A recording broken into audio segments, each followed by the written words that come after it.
Alrighty, everybody, I just got our okay to start our planetarium show.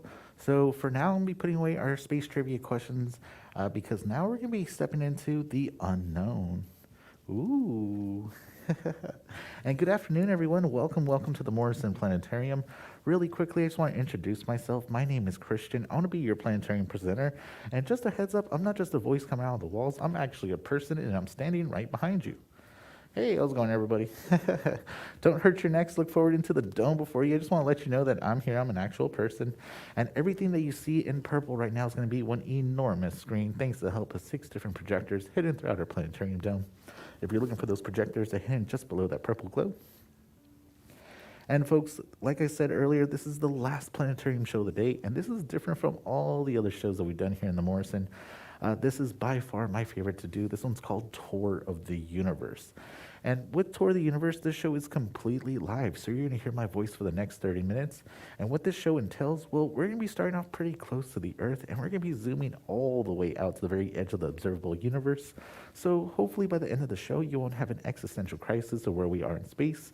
But I do need to forewarn you, we're pretty small in the grand scheme of things. But before we get started with our show, I do have to go over some quick house rules just so that we're all on the same page and have an enjoyable time. There's a few of us in here. First off, there's no food or drinks allowed in. If you manage to bring any snacks, make sure those are put away till the end of the show. Also, if you happen to have any cell phones, anything that produces really bright white light or loud sound, now's the time to turn them off, put them away for the next 30 minutes, as these take away from the planetarium show experience. Also, folks, if you need to exit during our show, you're more than welcome to do so.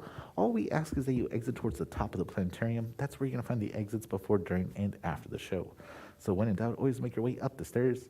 If you have trouble climbing the stairs, don't worry. We understand the stairs are very steep. So when the show finishes, just remain seated for a little bit longer. We'll have a staff member escort you to a lower exit as the show wraps up. And last but not least, folks, this show is quite immersive thanks to our 75-foot dome above us. So if at any point during the show you start to feel overwhelmed, you start to experience motion sensitivity, there's a really quick and easy trick to ground yourself. All you got to do is close your eyes, take a few big deep breaths, then your brain will remember that you're sitting in a planetarium in San Francisco and not hurtling across the universe, at least not more than the usual. Hee hee hee. But with that being said, it looks like we're ready to go. So I invite y'all to sit back, relax, gaze into the dome before you, because here comes Tour of the Universe.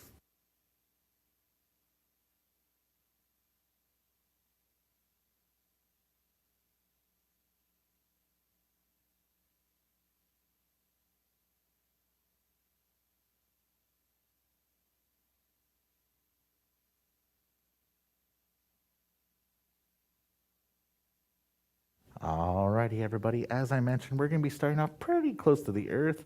You can see some city lights just down below. We can also see the sun just above the horizon over yonder. We can see the curvature of our Earth. But we're starting off at this spacecraft right in front of us called the International Space Station, or the ISS. Now, a lot of people tend to ask me, hey, Christian, what is the International Space Station? I hear about it all the time in news and articles, but I don't really know what it is. Could you explain it for me? Well, of course, folks. The International Space Station is a research facility, a laboratory that orbits around our planet Earth. And they conduct so many different types of science experiments up here that they're unable closer to the ground because that has a lot more gravity. Some of the science experiments that they'll conduct here at the International Space Station are things like what happens when you try to grow plants in space? Which way do the roots grow with less gravity? Another one is what happens when you try to spark a match in space? Does the flame act the same? Does that act differently with less gravity? So these are just some of the different types of experiments that they'll conduct up here all the way up above our planet Earth. And folks, the International Space Station looks really big here in our planetarium dome, but it's not that big in actuality. It's only about the size of an American football field. If you've never been to an American football game, don't worry, you can also use the entire California Academy of Sciences, the museum we're sitting in. That's about how big it is. And also, what's really incredible is that the International Space Station is going incredibly fast. It's going a whopping 17,000 miles per hour, where it orbits once around the Earth every 90 minutes.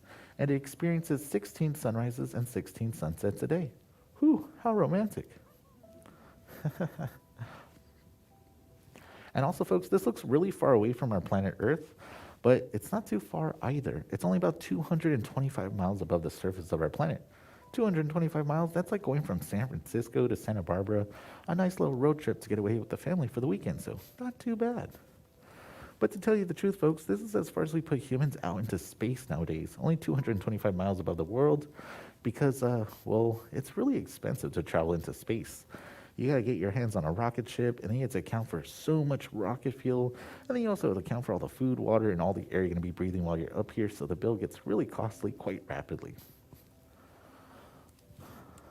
But like I said, folks, the International Space Station is just the first stop on our tour of the universe. So now we're going to start to see it slowly disappear to the city lights down below. And before we lose track of it, I want to add a nice little orbital path so we can see it as it continues to disappear to the city lights.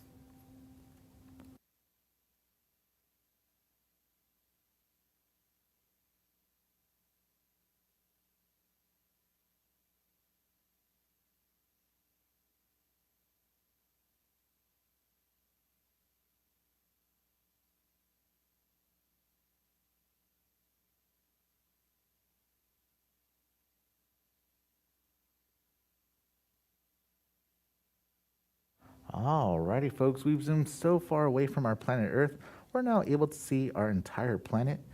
And I just want to let you know that the space program that I'm using here in the Morrison Planetarium is something that you can go home and download if you want to try it out.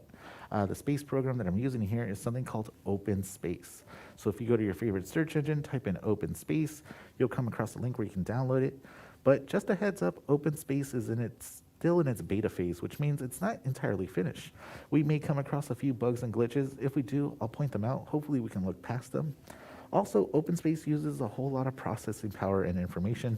So if you have an older computer, I may reconsider downloading it. It may overwhelm that computer. But if you got something new or a gaming computer, give it a try. It's a lot of fun. But if you're a person like me that doesn't want to download anything, you just want to fly through space, we also have another great alternative called NASA's Eyes. Just like the human eyeball, just go to your favorite search engine, type in NASA's Eyes. Don't have to download anything. You can fly through space, and it's so much fun. But again, we're using OpenSpace project, and you can also check out NASA's Eyes. But now that we got a sense of what we're using in here, let's make our way over to our nearest natural neighbor to us in space, the moon. Now, folks, we humans have been to the moon before. That was between 1969 and 1972, thanks to 6 Apollo space missions that sent 12 incredibly lucky guys to walk on the surface of the moon. They got to conduct some science, and of course, they had some fun up here as well. They got to play some golf.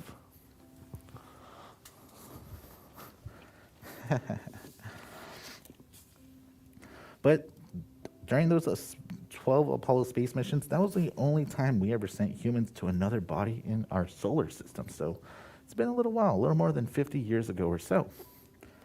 And folks, when we look at the moon here on Earth, sometimes the moon feels incredibly close to us. Sometimes it feels like you can reach out your arms and touch it. But the moon is incredibly far away. It's about 240,000 miles away from our planet. Whew, 240,000 miles. Some of the adults in this room may have a car with that many miles on it. And if you take better care of your car than I do, you can even imagine driving to the moon if you drove for about 4 months nonstop, going about 80 miles per hour. Although I wouldn't recommend it, the roads out here are poorly maintained. Hee hee hee. And from here on out, folks, we're going to need to use a more useful measuring stick because at this scale, using miles is kind of like using inches to describe the distances between cities because space is so big. So astronomers use a more convenient measurement known as light speed. And light travels at a mind-boggling speed of 187,000 miles per second. That's roughly about 300,000 kilometers per second. So while it took the astronauts more than 3 days to reach the moon, traveling faster and farther than any human has done so or since, it only takes light 1.5 seconds to cross that distance at the speed of light. That's kind of like a short pause in conversation. Not too bad. But folks, it's time for us to leave the moon behind, so everybody say bye-bye, moon. We'll see you later. And now, folks, we're going to be stepping into a much greater realm of our solar system because now we're going to watch the moon and the Earth as they start to slowly disappear. In fact, before we lose track of them, I want to add some nice little planet trails because, again, space is so big, you can easily lose stuff out here. And folks, on our journey, we're going to be traveling much faster than the speed of light. We're going to be traveling at the speed of the human imagination, thanks to computer models like OpenSpace showing us the most accurate images and information available to us. And now the nearest star to us, the sun, should be coming into view in any moment. So here comes the sun. Do do do do do. And there's our sun right there, folks, our star.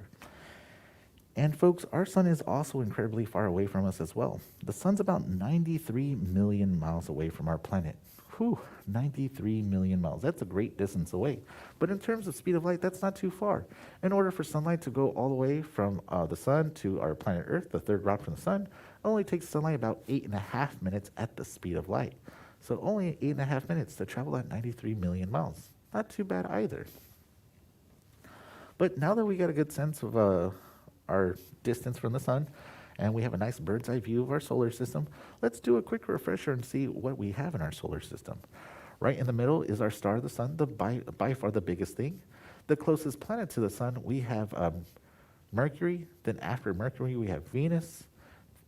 And then we have Earth, that's us, and then Mars. These are the rocky terrestrial planets. These are places where we can actually land a spacecraft on if we wanted to visit these worlds. Although some of them you may want to avoid, like Venus. It's really, really hot there, at least for us humans. And then past Mars, we have this really cool thing called the asteroid belt. And this is what it would look like if I highlight all the asteroids in our asteroid belt. There is a lot of them. And then past the asteroid belt, we have the really big planets, the gas giants, the Jovians. We got Jupiter, the largest of them all. And then we got Saturn, famous for its rings. And then now we're going to come across the icy gas giants. We got Uranus, the funny one. And of course, we have Neptune right over here. And of course, we can add everyone's favorite and lovable dwarf planet, Pluto. So here comes the orbit of Pluto on screen.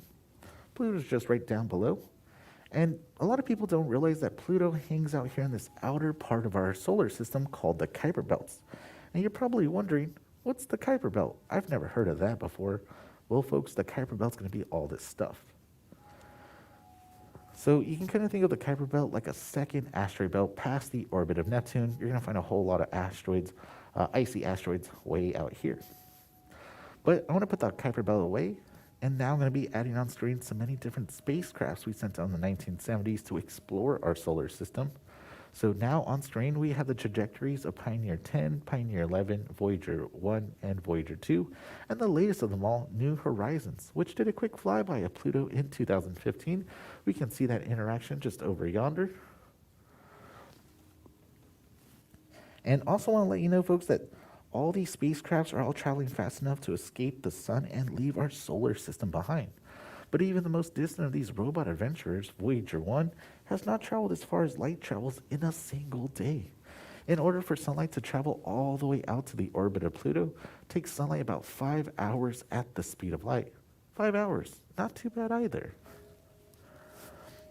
But folks, now it's time to leave our planetary scale and system behind, because now we're going to be heading into interstellar space, the space between the stars. Distance now becomes so immense, it's going to take us about 4 years at the speed of light just to reach the next star system to us, the Alpha Centauri system.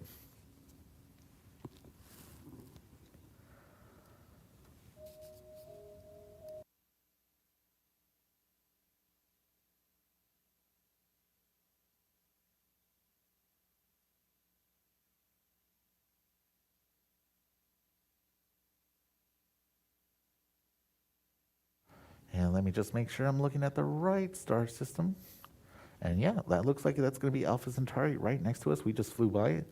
So on the right-hand side, we got Alpha Centauri. Right in the middle of our screen, we've got our solar system.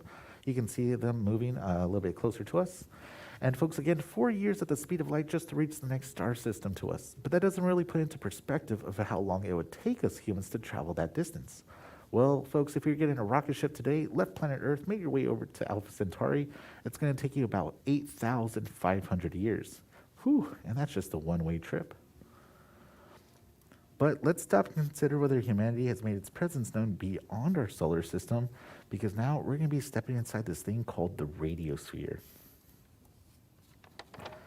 So again, we're now inside something called the radiosphere, and the radiosphere represents the current limits of the most distant radio signals humanity has ever broadcasted or rather leaked into space, and it extends about 90 light years in all directions emitting out from the Earth. This first began in the early 1930s with strong radio waves, early television, radar signal, and then later the detonation of atomic weapons. All this stuff is emitting electromagnetic radiation strong enough to escape the Earth's ionosphere. And humans were broadcasting well before that, but the earliest radio was not quite powerful enough to escape the Earth. Since all these signals are electromagnetic, they are traveling at the speed of light, so this is kind of like humanity's electromagnetic footprint in the universe. And of course, the radiosphere is always expanding at the rate of 1 light year per year, so is anybody out there listening? And right now, folks, I'm going to be adding many markers onto the screen. These markers indicate some of the many thousands of stars astronomers have discovered over the last 30 years, which has at least one or more planets orbiting around them. We call these planets exoplanets, and we're looking for any of them that are Earth-like with conditions suitable for life as we know it. Our technology is not yet able to answer that question quite yet, but new generations of technology, our astronomical instruments are devoted to that search. They're pretty much being made right now, so it's going to be a little while before we can answer that. But the more important point here is that quite a few of these planetary systems are within the 90 light-year limit of our radiosphere and could have potentially received our signals. However, since radio waves travel at the speed of light, if there is anybody that's out there able to listen in and answer back, the communication delays between hellos could be decades in time. Now, to give you an example, let's say we live in a star system on the far left side of our screen, inside the radiosphere. Let's say this one. And we find an alien civilization somewhere towards the middle. We shoot them a text message, takes 60 years to get to them. They listen in, answer back another 60 years. Folks, that is a 120-year conversation in the making. Whew. And I can barely wait for a text message from my friend. But of course, planetary systems beyond the radiosphere, more than 90 light years away, have not heard from us yet, but eventually they will, as the radiosphere is always growing, but it becomes weaker as it does. And for now, folks, I'm going to be putting away our exoplanet markers, because there's a lot of them, but I'm going to leave our radiosphere up on screen, because as huge as humanity's electromagnetic footprint is, it is nothing compared to our Milky Way galaxy. So keep your eyes on that radiosphere as we continue zooming out.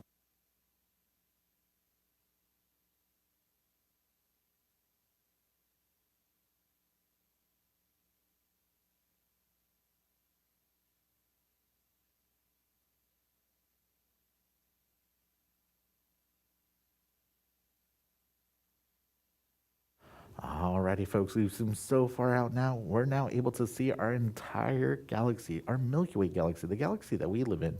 And I've got to ask, can anybody see their house from here? Just kidding. We're way too far away. And folks, our Milky Way galaxy is incredibly large. If you wanted to cross it from one side to the other, it's going to take you about 130,000 years at the speed of light to cross it just once. Whew, that's big.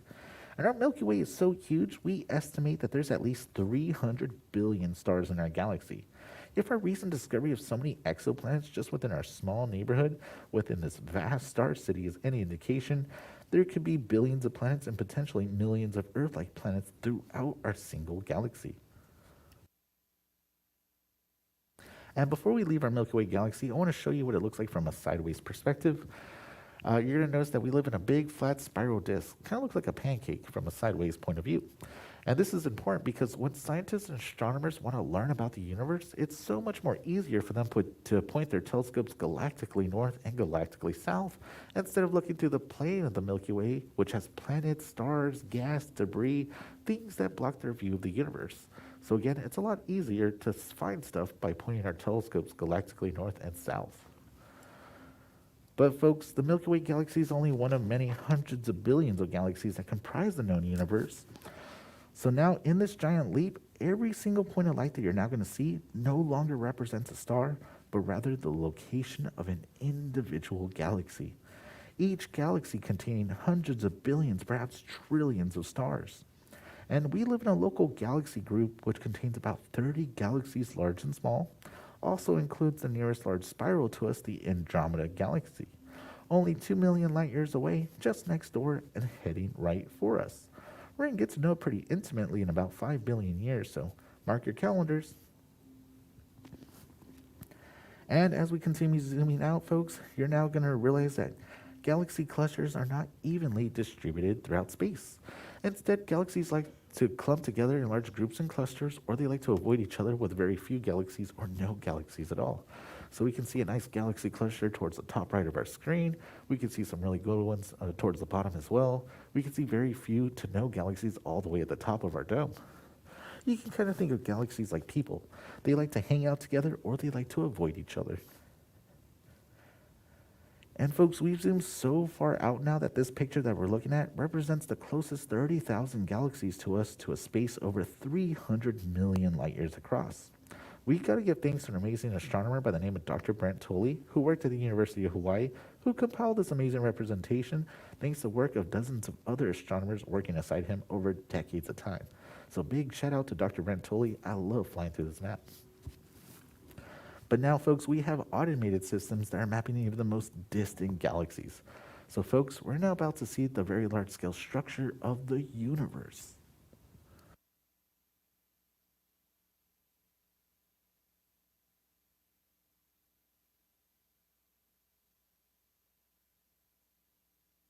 And remember, folks, every single point of light that you're seeing, that's not a star, that's an individual galaxy. Whew, I feel small. And just to let you know, the universe is not in the shape of a bow tie or a butterfly. Remember when I mentioned that we live in the flat spiral disk of our Milky Way galaxy? Well, if we were to line up our galaxy, it would line up just right down the middle, like so. So again, we like to point our telescopes galactically north and galactically south instead of looking through that plane of that Milky Way. But scientists still want to make sure that there was galaxies there, so they pointed their telescopes through the Milky Way, and they found all these galaxies, the ones in purple. You'll notice they were still able to find them, just not as many and not as far. Pretty much we have to wait for our technology to improve, and once that happens, we'll be able to fill in all these areas that haven't been mapped out yet. So it's just a matter of time. But folks, it looks like we're running drastically low on our tour of the universe, so we got to continue pressing on. And now, folks, we're going to be encountering these really far distant objects known as the quasars, and they're going to be at the very edge of the very large-scale structure of the universe. The quasars are going to be these orange dots on the sides. So we can see some quasars coming in on the left, we can see some quasars coming in on the right. And quasars are short for quasi-stellar radio sources, and these blazing objects are all billions of light years away. So now we're looking so far back in the depth of time and space that the most distant quasars represent the universe at a much earlier age. We're nearing the very beginning of galaxy formation. In other words, with the quasars, we're viewing a sort of awkward, gawky teenage version of the universe. And before there was a teenager, there was a baby. So let's press back to a time before quasars, before planets, stars, and even galaxies began to form. Folks, we're about to see the very edge of the observable universe.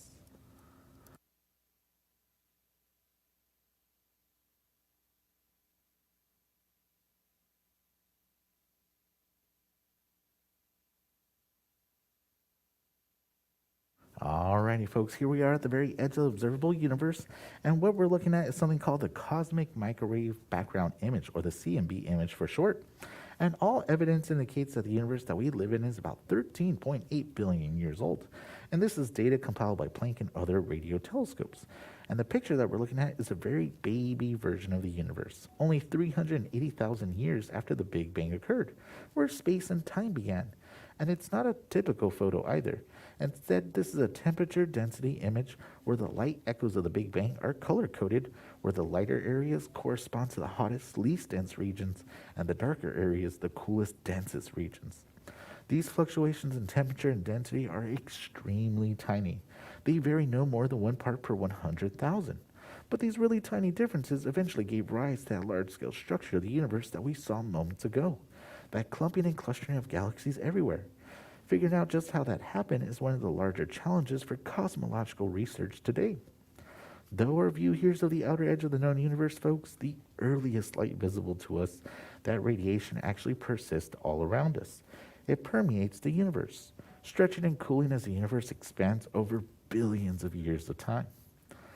But folks, we've traveled as far back as the law of physics can physically allow us to go, so we only have one direction left to go, and that's going to be back towards planet Earth.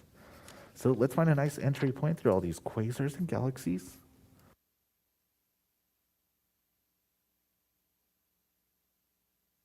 Ooh, this looks like a good spot. And let's make a return trip back to planet Earth, everyone.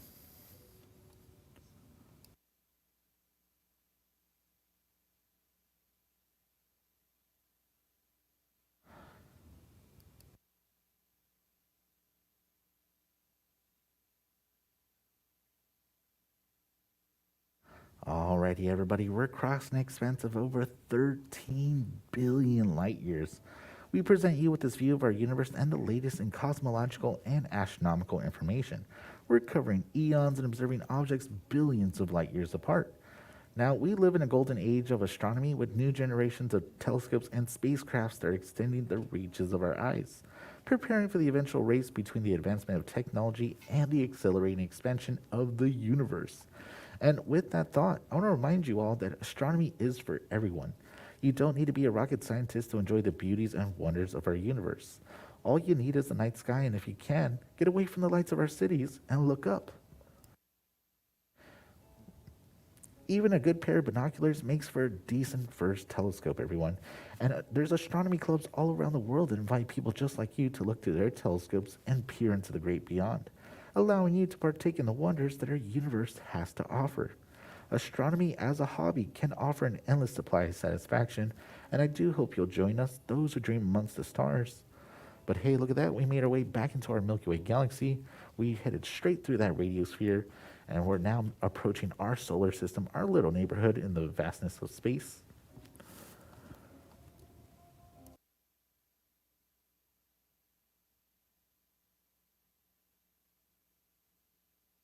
And now, folks, we're approaching those spacecrafts we sent out in the 1970s to explore our solar system, passing the Kuiper Belt in the orbit of Pluto, and making our way to the third rock from the sun, our homeworld planet Earth.